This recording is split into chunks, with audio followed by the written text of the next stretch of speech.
In November 1985, a hunter walking through Bear Brook State Park in Allenstown, New Hampshire, found a 55-gallon steel drum in the woods near a burned-out store at the edge of a trailer park. Inside were the remains of a woman and a young girl. Both had been beaten to death. 15 years later, in May 2000, a state police investigator retracing the original crime scene found a second barrel roughly 300 feet away. 2 more girls inside. It had been sitting there since the first one was found. 4 bodies in 2 steel drums, and no names on any of them. It took 40 years to identify the last one. The woman in the first barrel was white, somewhere between 23 and 27 years old when she died. The girl found with her was between 6 and 10.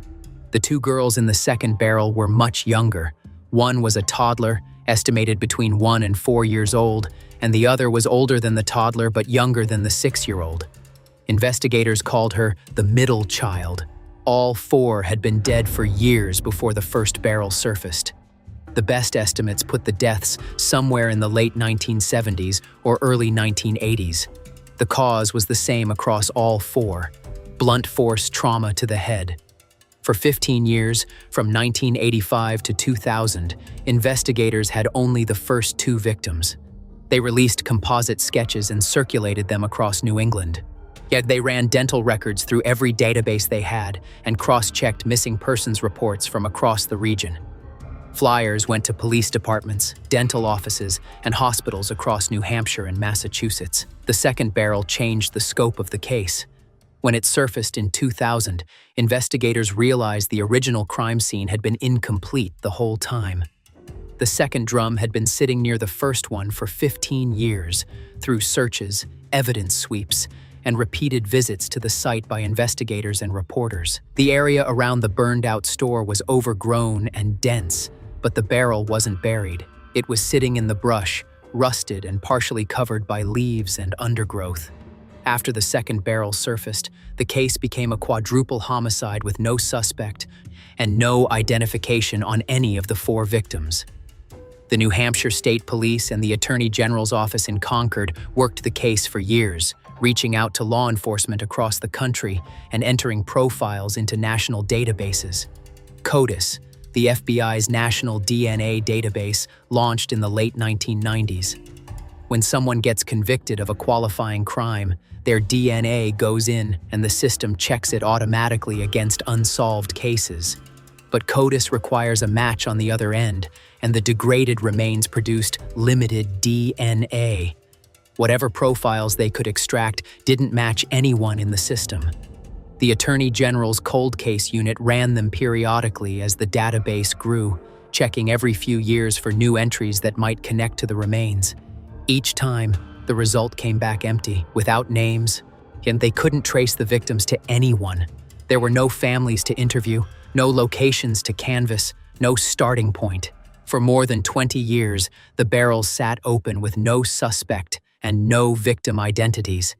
Then the case broke from the other side of the country, through 2 separate events that had nothing to do with Bear Brook. In November 1981, a 24-year-old woman named Denise Beaudin disappeared from Manchester, New Hampshire. She'd been living with a man who went by Bob Evans in a rented apartment on Merrimack Street on the west side of the city. She told her family she was going away with him. After that, nobody heard from her again. Her family reported her missing to the Manchester Police Department but got nowhere. Beaudin seemed to have vanished completely, and nobody could find any trace of where she'd gone. Evans kept her 6-month-old daughter and raised the girl as his own. He told her that her mother had died. He called her Lisa, and over the next 5 years, he moved her through Arizona, Texas, and Northern California, changing locations every year or 2, never staying long enough for anyone to know them well. He enrolled her in schools under different last names. In 1986, he left her at an RV park in Scotts Valley, California, a small town in the Santa Cruz Mountains. He told the park owners he'd be back and never returned. She was 6 years old. A local couple at the park took her in, eventually adopted her through the Santa Cruz County court system, and raised her as their own. She grew up in the Bay Area, not knowing her real name, her real mother's name, or what happened to either of them. 16 years later, In 2002, a 45-year-old chemist named Unsun Jun disappeared from her home in Richmond, California, while her husband, going by the name Larry Vanner, reported her missing to the Richmond Police Department. Weeks later, during a follow-up interview at the station, he confessed. Jun's body was buried under cat litter in the basement of the home they shared on Belmont Drive. Contra Costa County prosecutors charged him with first-degree murder. He went to trial in Martinez, the county seat, was convicted in 2003 and sentenced to 15 years to life in the California state prison system. Fingerprint comparisons connected Bob Evans and Larry Vanner as the same man. They also connected him to two more names he'd used: Curtis Kimball in New Hampshire and Gordon Jensen in California. All four aliases linked through prints from criminal arrests spanning decades. Every name was stolen from a real person who'd died or gone missing. He'd been using dead men's identities his entire adult life. No one he lived with, married, or worked alongside knew who he actually was. Employment records and utility accounts placed him in southern New Hampshire in the early 1980s, when the Beryl victims were killed. He'd worked odd jobs under various aliases and rented rooms in the towns around Bear Brook State Park, including Allenstown, Hooksett, and Manchester. In January 2017, New Hampshire authorities named him as the prime suspect in the 4 murders and in the disappearance of Denise Boudin. He died 7 years earlier, on December 28, 2010, in a California prison hospital at age 67. The state listed him as Larry Vanner. Nobody knew his real name. He was buried under that alias in a prison cemetery. In 2015, a genetic genealogist named Barbara Ray Venter began working with the New Hampshire Attorney General's office and the FBI to figure out who this man actually was. Ray Venter was a retired patent attorney with a PhD in biology who had turned to forensic genealogy as a second career. She uploaded his DNA to GED Match, a database where people share their ancestry test results to learn about their family history. The idea behind genetic genealogy is straightforward. Even if the suspect never took a test himself, a distant relative might have, and from those matches, you can build a family tree and trace it back to the person you're looking for. The technique was still new in 2015. Her work on this case was one of the first public uses of genetic genealogy in a criminal investigation. Months before the Golden State Killer arrest brought the method into the national spotlight. She found distant cousins in the database and began building the tree outward from there, working through birth certificates, marriage records, census data, and obituaries across Colorado and surrounding states. The process took months of cross-referencing public records with DNA connections. The tree pointed to one man from Denver. He was born in 1943. He enlisted in the Navy in 1961 at 18, served as an electrician aboard ships in the Pacific, and received an honorable discharge in 1967 after 6 years of active duty. He married a woman in Colorado Springs and had 4 children with her over the next several years. In 1975, he burned one of his sons with cigarettes and was arrested for aggravated assault. His wife took the children and left the state. After that, he dropped his real name entirely and never used it again for the rest of his life. Every identity from that point forward was stolen from dead men or men who'd gone missing. He became Bob Evans, Curtis Kimball, Gordon Jensen, Larry Vanner, a different name for every state. Meanwhile, Ray Venter's DNA work also confirmed that the child abandoned at the RV park in California wasn't his biological daughter. Genealogical research traced the girl's real family back to Manchester, New Hampshire. Her name was Dawn Boudin. Her mother was Denise, the woman who'd vanished with a man calling himself Bob Evans in 1981. Dawn had spent her entire life believing her mother was dead, and that the man who left her at an RV park when she was 6 was her real father. She'd been raised by an adoptive family in California and built a life there. By the time investigators showed up with DNA results and told her the truth, the man had been dead for years. With the suspect identified and placed in New Hampshire during the right time frame, investigators turned back to the barrels. DNA from the victims had been extracted over multiple rounds of testing. Genetic genealogy analysis and independent research by a librarian named Rebecca Heath converged on the same answers at almost the same time. Heath worked at the Wigan Memorial Library in Stratham, New Hampshire. After her shifts, she'd go home and spend evenings at her computer working the case on her own time, unpaid. She searched ancestry databases, genealogy message boards, and online forums for anyone looking for missing relatives who matched the Beryl victims' approximate ages and physical descriptions. She cross-referenced birth dates, family locations, and disappearance timelines from public records. Most nights led nowhere. In October 2018, after months of searching, she found a message on an ancestry forum. A woman in California was looking for a family member named Sarah McWaters, born in 1977. The age and timeline matched the youngest victim in the second Beryl.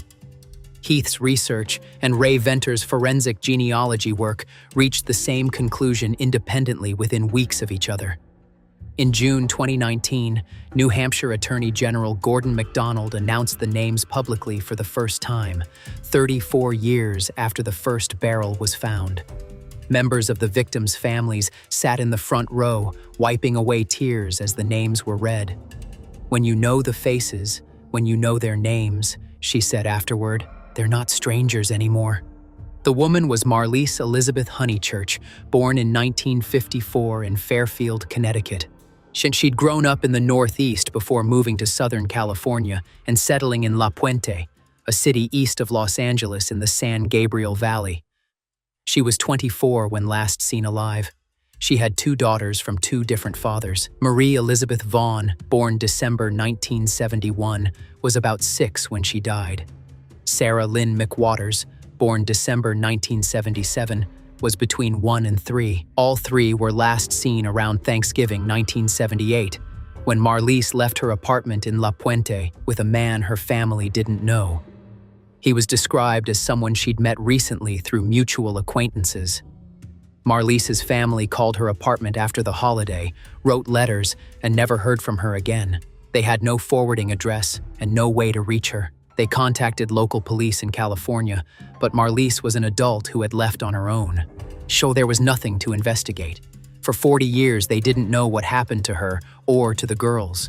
They didn't know she'd been killed. 3 of the 4 victims now had names, but the middle child, found in the second Beryl alongside Sarah, was still unidentified. DNA testing confirmed she wasn't Marlise's biological daughter. She was a different child from a different family, and no missing persons report anywhere in the country matched her. In January 2024, the New Hampshire State Police Cold Case Unit partnered with the DNA Doe Project, a volunteer organization that uses genetic genealogy to identify unidentified remains. The organization was founded in 2017 and has worked on dozens of cold cases across the country.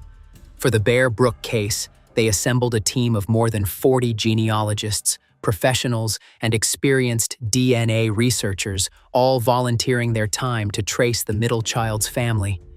The DNA work was difficult. Remains sealed in a steel drum for 40 years degrade from bacteria, moisture, and chemical breakdown.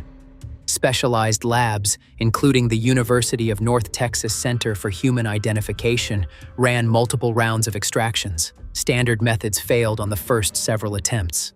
A modified protocol eventually produced enough genetic material to work with, but the profile was partial and degraded.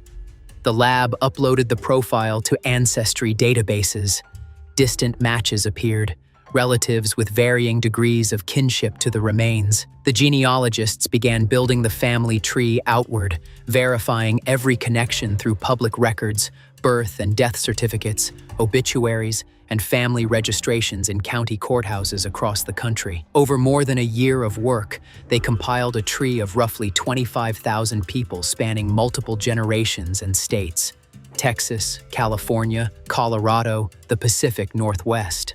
In June 2025, the tree led to a family in East Texas. The connection traced back to a woman named Pepper Reed, born in 1952 in Orange County, Texas.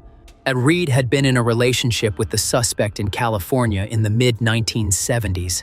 Her family last saw her around Christmas 1975 when she visited them in Orange, a small city on the Louisiana border in the southeastern corner of the state.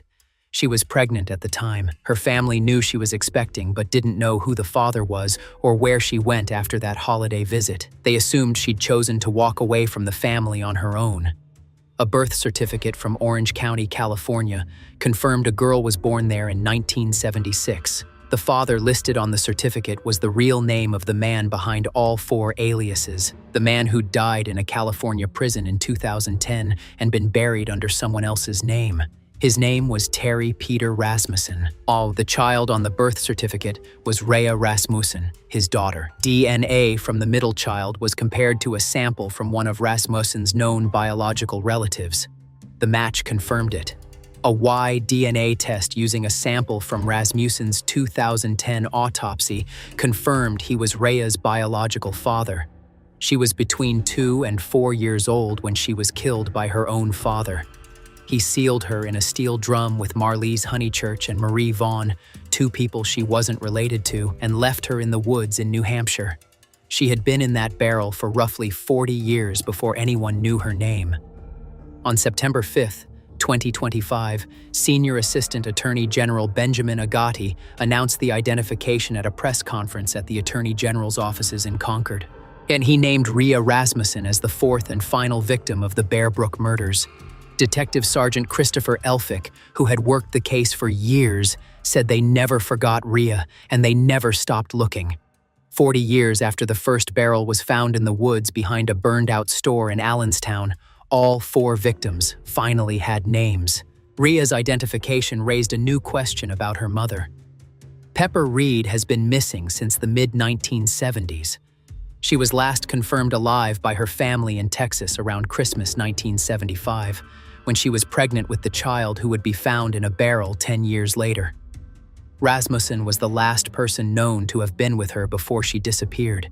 New Hampshire investigators and the FBI have searched property records and land parcels associated with Rasmussen's known aliases across multiple states, but found nothing. Pepper Reed's body has never been recovered. She's been missing for roughly 50 years. Denise Beaudin, who vanished from Manchester with Rasmussen in 1981, has also never been found. Her daughter Dawn grew up in the Bay Area, not knowing the man who raised her for the first 5 years of her life wasn't her biological father, not knowing her real name, and not knowing what happened to her mother. By the time she learned the truth, Rasmussen had been dead for years, buried under a stolen name in a prison cemetery in California. Rasmussen's confirmed victims, number 5, Marlise Honeychurch, Marie Vaughn, Sarah McWaters, Rhea Rasmussen, and Eunsoon Jun in Richmond, California. Denise Beaudin and Pepper Reed are both presumed dead. Investigators believe the real number is higher. He lived in at least 6 states under at least 4 stolen identities over 3 decades. A podcast by New Hampshire Public Radio called Bear Brook, reported by Jason Moon, he covered the case from the forensic dead ends through the genealogy breakthroughs and the volunteers who spent years building family trees without pay. It was downloaded more than 20 million times and brought the case national attention. Pepper Reed is still missing. Her family in East Texas has waited since the mid-1970s for any word about what happened to her. At the press conference, a victim witness specialist read a statement from Reed's family. Pepper is deeply loved and missed every single day. Though we did not have an opportunity to meet Rhea, she is cherished just as much in our hearts. No remains have ever been found. Rasmussen died in prison on December 28, 2010, at 67. He never confessed to the Bear Brook killings or told anyone where Pepper Reed or Denise Beaudin were buried. Rhea Rasmussen was between 2 and 4 years old.